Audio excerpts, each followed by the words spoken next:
इस वक्त की बड़ी खबर पाकिस्तान से आ रही, जिसका रुख कर लेते हैं। पाकिस्तान में लगातार हालात बेकाबू हैं।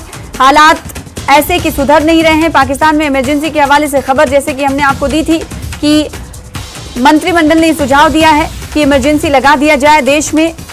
पीएम की अध्यक्षता में, यानी पाकिस्तानी प्रधानमंत्री की अध्यक्षता, शहबाज शरीफ की अध्यक्षता में ये मीटिंग बुलाई गई थी, ये बैठक हुई थी और इस बैठक में तमाम मंत्रिमंडल के सदस्यों ने ये मशवरा दिया पीएम को कि इमरजेंसी लागू कर दी जाए पाकिस्तान में।